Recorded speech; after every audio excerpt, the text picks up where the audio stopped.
It appears a storm is brewing in Westminster. A controversial consultation released by the Home Office in March, which has had political parties and politicians divided. The consultation, gay marriage, and if successful, the new laws could shake the foundations of Britain and change traditions here for good. The Home Office started the consultation on gay marriage with one key objective: to seek equality. The Home Secretary Theresa May and the Liberal Democrat Minister for Equality Lynn Featherstone are at the forefront of the consultation, which is set to close in June. Theresa May has said that marriage should be for everyone. However, not all of her peers agree. David Cameron's all for it. However, many of his backbenchers are not. The Lib Dems say they've always been for it, and Labour say the government isn't doing enough. Now, those MPs who came out and openly disagreed with gay marriage were very reluctant to speak to me. However, MP for Wellingborough Peter Bone had this to say. For thousands of years, marriage has been between a man and a woman. It's like saying an apple is a pear. It's not. You can redefine marriage, but you can't do it if there's not a democratic mandate for it. The controversy over the consultation hasn't just divided Parliament. Church leaders across Britain have also shown their distaste, with many blaming the potential new laws on same-sex marriage on the reason behind the announcement of the resignation of the Archbishop of Canterbury earlier this year. However, Reverend Sharon Ferguson, the chief executive of the lesbian and gay Christian movement, disagrees. It's always been the way within any organised religion that there are diverse opinions and that people feel very strongly about things. And we've seen this right from the early church with arguments about whether Jesus was fully human and fully divine.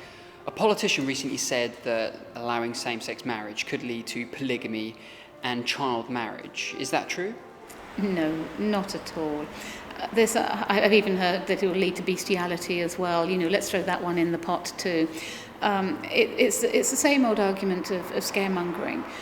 It's the same thing that we used to hear all the time about that if somebody was gay, they were obviously a paedophile.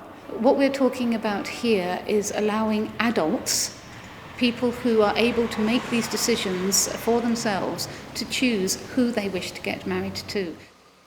Well, not everybody shares the same opinion as Reverend Sharon Ferguson.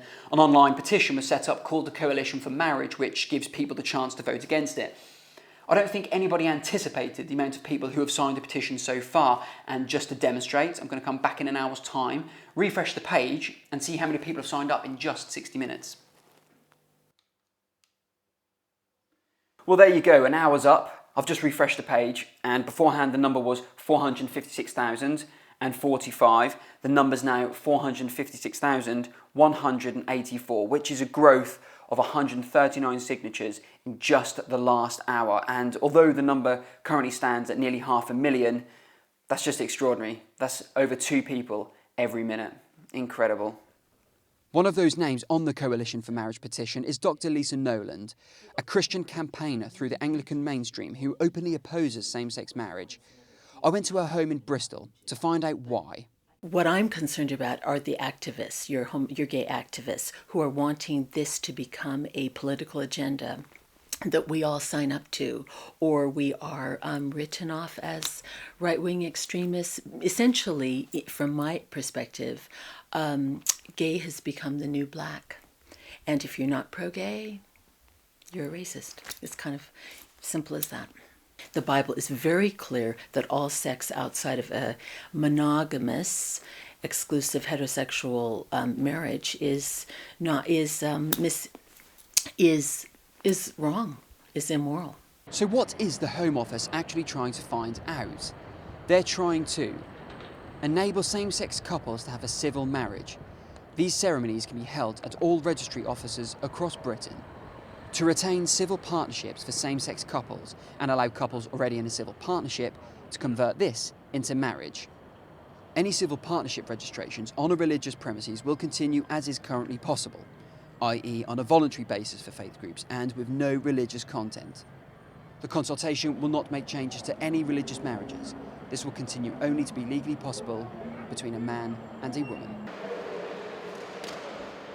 In order to gain a clear understanding of those directly affected by the result of the consultation, I joined the Midlands Out Badminton team based in Birmingham to find out how the new potential laws would affect them. it seems like a bit of a fait accompli. They've already decided what they're going to do and what they're not going to do, and what's not included in consultation and what is. So to me, it just seems like, well, why don't you just do it? Why are you consulting? It just gives people a chance to, bigots and things, to have a go against it, really. I am going to the RAF very soon, so I would want someone who I can marry and live with him instead of living in the RAF station, you know what I mean? Because obviously if you're boyfriends, then I can't really live with a person. He will do his own stuff and I'll do my own stuff. But if we're married and we have someone we can look after, that will bring us more closer, so then we can live in one shelter. I am in a civil partnership. No, I think we should. I refer to it as marriage anyway. I think it should have exactly the same legal standing, and it should be called such. On this issue, the government are taking a step in the right direction. If they go through with it, as long as it's not just an exercise to say, well, we did it, and then, we got all these responses from the church and so on, so we're not going to proceed. I think.